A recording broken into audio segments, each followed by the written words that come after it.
Hi പുതിയൊരു വീഡിയോയിലേക്ക് സ്വാഗതം.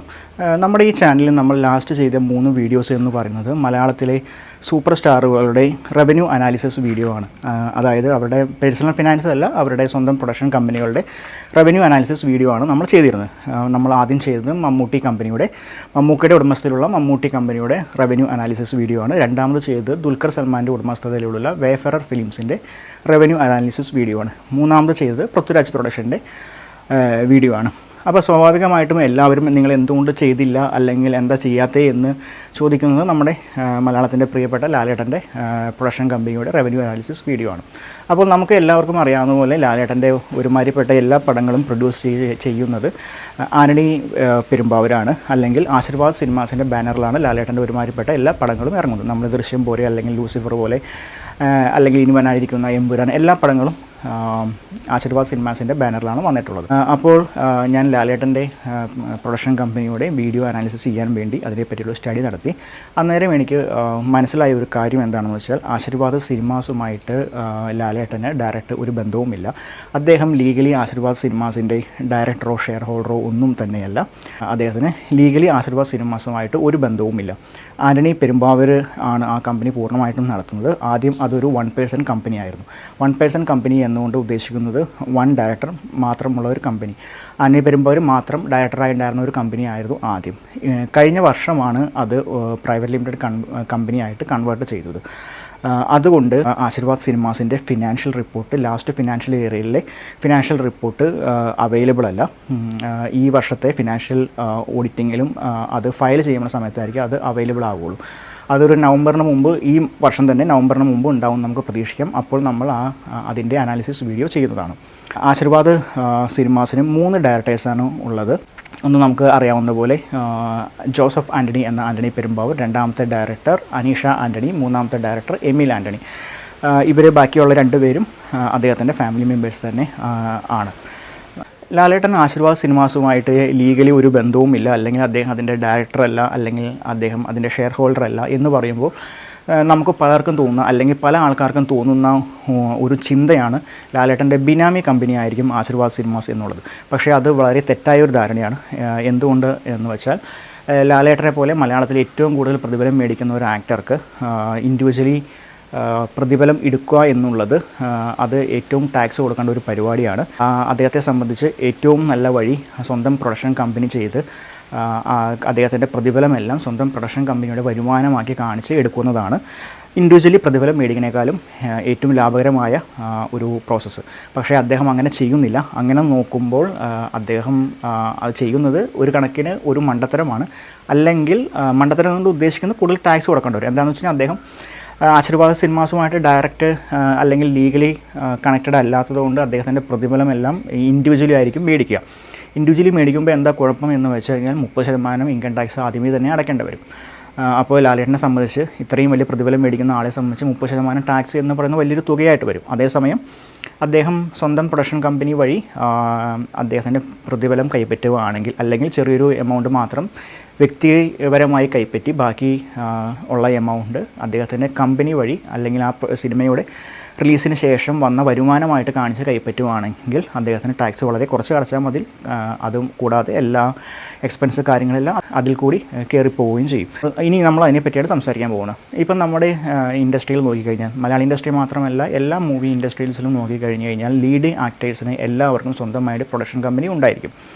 അതിൻ്റെ ഒരു മെയിൻ കാരണം എന്താണെന്ന് വെച്ച് കഴിഞ്ഞാൽ, സ്വന്തമായിട്ട് പ്രൊഡക്ഷൻ കമ്പനി വച്ച് അവരുടെ സിനിമകൾ പ്രൊഡ്യൂസ് ചെയ്യുമ്പോൾ അവർക്ക് ഇൻഡിവിജ്വലി ഉള്ള പ്രതിഫലം വളരെ കുറച്ച് കാണിച്ചാൽ മതി. ബാക്കിയെല്ലാം കമ്പനിയുടെ ഇതിൽ പെടുത്താൻ പറ്റും.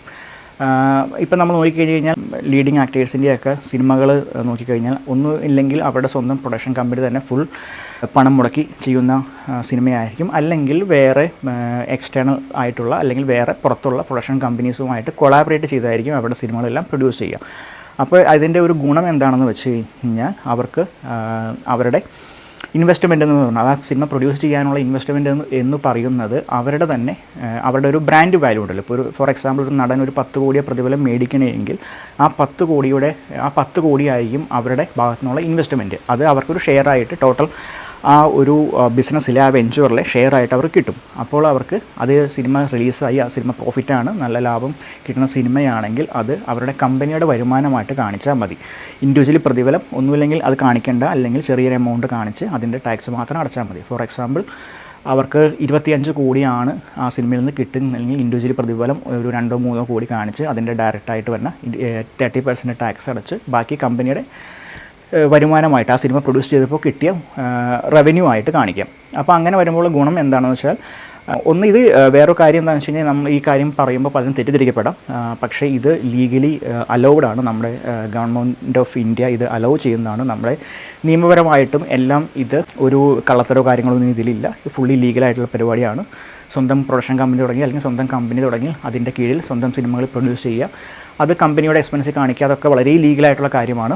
അതിൽ വേറെ ഫ്രോഡ് പരിപാടികളോ അല്ലെങ്കിൽ ഇല്ലീഗൽ ആക്ടിവിറ്റീസോ ഒന്നും തന്നെ ഇല്ല.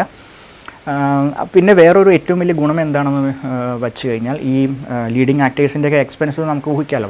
വളരെ എക്സ്പെൻസ് ആയിരിക്കും അവരുടെ ലൈഫ് സ്റ്റൈൽ കാര്യങ്ങളൊക്കെ. അവർക്ക് സ്വന്തമായിട്ട് മാനേജർ ഉണ്ടാവും, മേക്കപ്പ് മാൻ ഉണ്ടാവും, പേഴ്സണൽ കുക്ക് ഉണ്ടാവും, പേഴ്സണൽ ട്രെയിനർ ഉണ്ടാവും.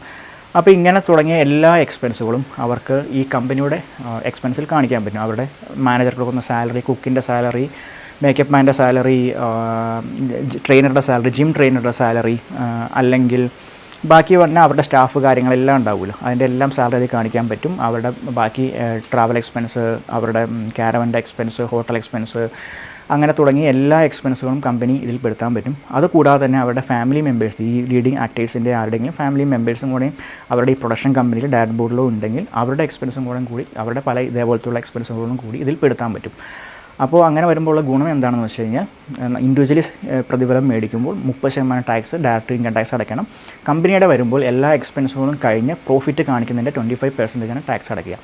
അപ്പോൾ നമുക്ക് മാക്സിമം നമ്മുടെ എക്സ്പെൻസുകളെല്ലാം കമ്പനിയുടെ അതിൽ പെടുത്താൻ പറ്റും. അപ്പോൾ നമുക്ക് പ്രോഫിറ്റ് അത്രയും കുറച്ച് കാണിച്ചിട്ട് അതിൻ്റെ ടാക്സ് അടച്ചാൽ മതി. പിന്നെ അതുകൂടാതെ തന്നെ ഈ കമ്പനിയുടെ പേരിൽ തന്നെ അസറ്റുകൾ മേടിക്കാനുള്ള ഒരു പ്രൊവിഷൻ കൂടെ ഉണ്ട്. ഫോർ എക്സാമ്പിൾ പറയുകയാണെങ്കിൽ ലക്ഷറി കാറുകൾ, ഫ്ലാറ്റുകൾ, വില്ലകൾ, റിയൽ എസ്റ്റേറ്റ്, ഇങ്ങനെയുള്ള തുടങ്ങിയ അസറ്റുകളെല്ലാം കമ്പനിയുടെ പേരിൽ മേടിക്കാൻ പറ്റും. ഈ അസറ്റ് മേടിക്കുന്നതെല്ലാം ഇൻകം ടാക്സിൽ ഒരു എക്സ്പെൻസിൽ കാര്യത്തിൽ കാറ്റഗറിയിൽ പെടുത്താൻ പറ്റില്ല.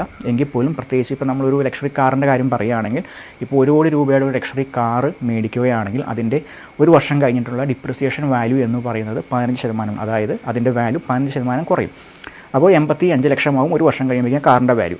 അപ്പോൾ 15 ലക്ഷം രൂപയുടെ ഈ ഡിഫറൻസ് ഉണ്ടല്ലോ, അത് ആ വർഷത്തെ ഇൻകം ടാക്സിൽ ആ പ്രോഫിറ്റിൽ നിന്ന് ഈ 15% കുറയ്ക്കാൻ പറ്റും. അപ്പോൾ ഒരു 2-3 ലക്ഷക്കാരൊക്കെ ആ ഫിനാൻഷ്യൽ ഇയർ മേടിച്ചിട്ടുണ്ടെങ്കിൽ ഓരോ കാറിൻ്റെയും 15% ഡിപ്രിസിയേഷൻ വാല്യൂ വെച്ചിട്ട് ഇൻകം ടാക്സിൽ അവരുടെ പ്രോഫിറ്റിൽ നിന്ന് സ്ക്വയർ ഓഫ് ചെയ്യാൻ, അല്ലെങ്കിൽ ആ എത്രയാണ് പ്രോഫിറ്റ് അടയ്ക്കേണ്ടത് അതിൽ നിന്ന് കുറയ്ക്കാനുള്ള ഒരു പ്രൊവിഷനും കൂടി ഇൻകം ടാക്സിലുണ്ട്. അപ്പോൾ അതുകൊണ്ടൊക്കെ തന്നെയാണ് നമ്മുടെ പല ബിസിനസ്സുകാരും അല്ലെങ്കിൽ നമ്മുടെ സെലിബ്രിറ്റികളൊക്കെ ലക്ഷറി വണ്ടികളെല്ലാം മേടിച്ച് കൂട്ടുന്നത്. ഇതും തികച്ചും നിയമപരമായിട്ടുള്ള കാര്യമാണ്, ഇതിൽ ഇല്ലീഗലായിട്ടൊന്നുമില്ല.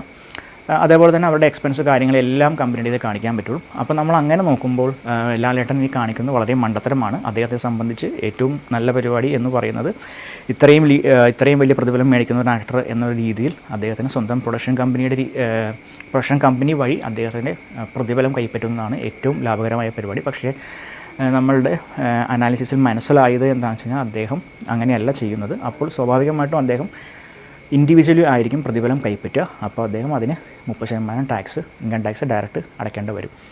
നമ്മൾ ഇത്തരം വീഡിയോകൾ ഇനിയും നമ്മുടെ ചാനലിൽ ചെയ്യുന്നതാണ്. നമ്മൾ സെലിബ്രിറ്റികളുടെ അവരുടെ ബിസിനസ്സും അവരുടെ ബിസിനസ് അനാലിസിസും അവരുടെ റവന്യൂ അനാലിസിസും വീഡിയോസും പുതിയ ബ്രാൻഡുകളുടെയും അല്ലെങ്കിൽ ഇൻഡിവിജ്വലായിട്ടുള്ള അല്ലെങ്കിൽ യുണീക്കായിട്ടുള്ള ബിസിനസ് സ്റ്റോറീസും ബ്രാൻഡ് സ്റ്റോറീസും എല്ലാം നമ്മൾ ഈ ചാനൽ ചെയ്യുന്നതാണ്. നിങ്ങൾക്ക് ഇത്തരം ടോപ്പിക്കിലും അല്ലെങ്കിൽ ഇത്തരം സബ്ജക്റ്റിലൊക്കെ താല്പര്യമുണ്ടെങ്കിൽ നമ്മുടെ ചാനൽ സബ്സ്ക്രൈബ് ചെയ്യാം. നമ്മൾ ഇനിയും ഇതേപോലത്തെ വീഡിയോ ചെയ്യും. അപ്പോൾ അടുത്തൊരു വീഡിയോ ആയിട്ട് നമ്മൾ വീണ്ടും വരുന്നതാണ്. അതുവരെ താങ്ക് യു.